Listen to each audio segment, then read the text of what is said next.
اچھا جی، داڑھ جتنی بھی زیادہ درد ہو، ٹانگ میں درد ہو، اگر کوئی زہریلا جانور آپ کو ڈس جاتا ہے، جس میں بچھو ہو گیا، سانپ ہو گیا اور بھونڈ ہو گیا، شہد کی مکھی، اس کے علاوہ آپ کو کہیں پہ چوٹ لگ جاتی ہے، وہاں پہ سوجش ہو جاتی ہے وہ جگہ، اور کہیں پہ پٹھوں کا مسئلہ ہو، آپ کے پیٹ میں درد ہے، آپ کو کہیں ہیضہ ہو جائے، تو ایک ہی چیز میں بتانے والا ہوں، ایک ہی نسخہ آپ بنا کے گھر میں رکھ لو، تو اس کے استعمال سے یہ پانچ سینگڈ میں درد ختم ہو جاتی ہے، 5 سینگڈ میں۔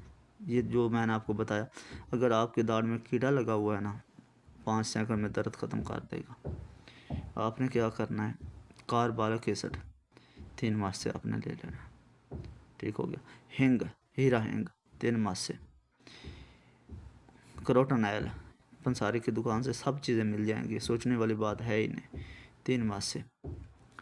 7 پودینہ 1.5 تولہ، 7 الائچی سفید 1.5 تولہ، کافور 4 تولہ، ان سب چیزوں کو ایک شیشی میں ڈالو، شیشی کی میں اچھی طرح بند کرو، دھوپ میں رکھ دو 3-4 دن کے لیے، تو یہ ایک نا ایل کی شکل میں محلول تیار ہو جائے گا۔ اس محلول کو روئی کا آپ ایک بوڑا لیں، اس کے اوپر لگائیں، داڑھ میں درد ہے داڑھ میں رکھ لیں، منہ کو نیچے کر دیں، پانی آئے گا، داڑھ کے درد 5 سینکڑ 10 سینکڑ میں ختم ہو جائے گی۔ کہیں پہ سوجن ہے، اس پہ اوپر لگاؤ تھوڑا سا، 5 سینکڑ میں وہ سوجن کی درد بھی ختم ہو جائے گی۔ بچھو میں نے بتایا کہ زہریلا جانور اگر آپ کو ڈس جاتا ہے تو وہاں اس مقام پہ آپ لگاؤ گے تو 5 سینکڑ 10 سینکڑ میں درد ختم ہو جائے گی۔ یہ جو نازک مزاج لوگ ہیں نا، ان کو آپ نے ایسے نہیں لگانا تیل، اس کو تلوں کے تیل میں آپ ملا کے لگاؤ۔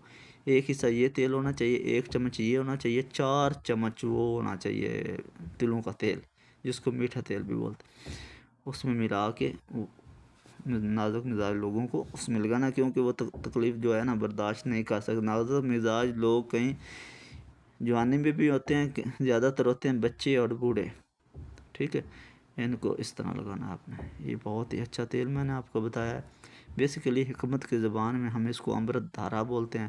اگر پیٹ میں درد ہونا، وہ میں نے بتایا نہیں، چینی میں 2 قطرے ڈال کے نا، چمچ میں چینی ڈالو، 2 قطرے اس کے ڈالو، کھلا دو، اوپر سے تھوڑا سا پانی پلاؤ، فوراً درد ختم ہو جائے گا پیٹ کا، ہیضہ بھی ٹھیک ہو کرے گا، اسی طرح کھلاؤ گے آپ۔ تو اپنے بھائی کو دعاؤں میں یاد رکھو۔ حکیم حاجی مستنصر پاس فرام سعودی عربیہ۔ السلام علیکم ورحمۃ اللہ وبرکاتہ۔